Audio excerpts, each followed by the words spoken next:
Daniel Lords are hiding in my room, quitting YouTube because, quote unquote, his channel's died. I don't even know what to say about that. I really don't. I have mixed emotions about him quitting or him taking a break or whatever the hell he's doing. Because I partly understand where he's coming from. He pretty much tried to put on this persona of him just being a jerk and a dick because he felt like it gave him the most views. And whenever he did anything outside of that, he didn't really get as much views. But that's just the name of the game, And he blames his viewers for that. And I'm like, well, the thing about YouTube is that you succeed or fail, off of you,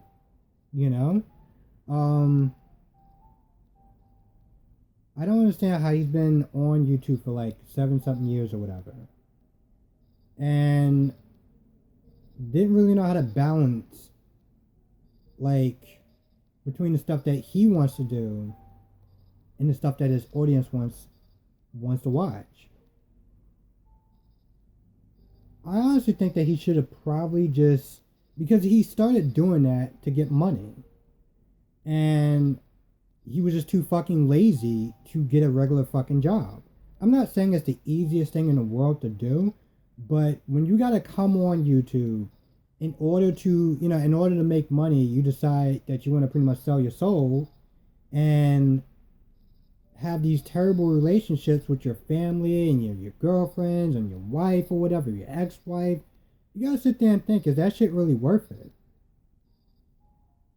He wants to sit there and blame other people. He wants to blame his audience for not watching some of his other content. I'm like, that isn't his audience's fault. That's his fault. That's his fault. Because, you set up your audience to pretty much hate watch you. That's on you.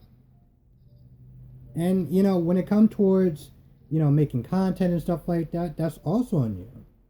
If the only way that you feel you can get an audience or get a massive amount of views is to create drama videos and shit like that and make yourself look bad in the process, then you're a shitty YouTuber. You're a shitty fucking YouTuber. And that's just the bottom line. He also says in this video that, with the money that he's making now, he doesn't really have to rely on YouTube so much.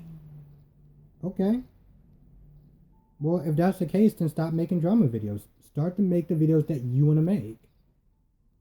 He talks about he's not motivated enough because he's not seeing enough views and enough money and stuff like that. And I'm like, well, if you already have the money that you need to survive, then you don't really have to sit there and worry about if you don't get as many views on a particular video. And you could just make a video that you want to make.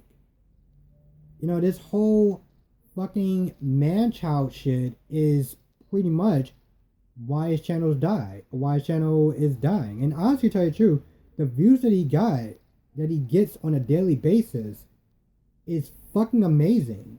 Or at least compared to my views. So it's like, bro, you're making, even if your videos aren't drama videos, you're still making money off your videos. You're still making you're still getting a lot of fucking views. And it's sad because, the way he's making it seem, it's like you have to pretty much sell your soul to become a very successful YouTuber. And I look at instances like, I'm Jay Station or, McJuggernauts or, Jesse Ridgway, and they practically had to sell their fucking souls to get to the point where they're at. Now, they're practically fucking millionaires. They make, especially Jesse, he makes a shitload of money. But he does that off of the backs of fucking just being a pathological liar. you know, and he lies to fucking kids. So in a lot of ways, he's a very shitty fucking person. And the same thing with J Station. He's another guy who lies to fucking children in order to make a shitload of money. Now they're successful, but they're only successful because they got to the top in the most shittiest ways possible. And I guess Daniel just kind of just learned, like, yo, this shit isn't worth it. So I mean, I commend him for that at the very least, if nothing else.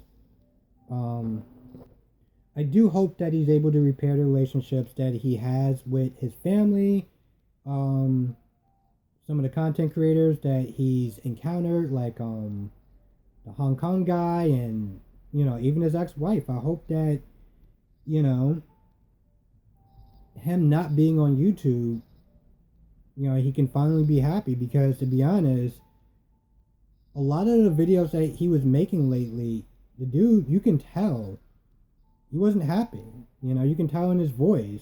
The fact that he kept sitting there blaming his audience and, shitting on his fans, and constantly sitting there just calling his fans' name and his subscribers' name and shit like that. It's like, bro, come on. If you're not fucking happy with what you're doing, do something else. Don't sit there and blame them because, you want to use YouTube as a primary source of income, and you chose to have a fucking drama to sell your fucking content. That's on you. You were too fucking lazy to get a job, and you wound up doing something that you really didn't like. And then you had the audacity to sit there and blame everyone else. Like, are you fucking kidding me?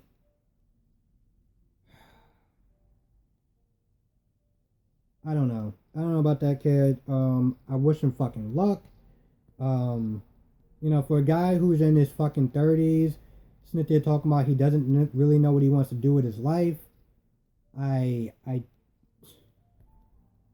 don't know about that guy. I don't know about that guy. I don't know about his fans that like supports the bullshit that comes out of his mouth, the girls that he wound up hooking up with. I just, it's a fucking mystery to me. But I don't know. I guess I'm just not meant to know some stuff. So yeah. With that being said, let me know what your thoughts are about this whole Daniel is leaving the internet or leaving fucking YouTube and shit like that. I don't know. I think it's good for him. I fucking wish him the best, and yeah.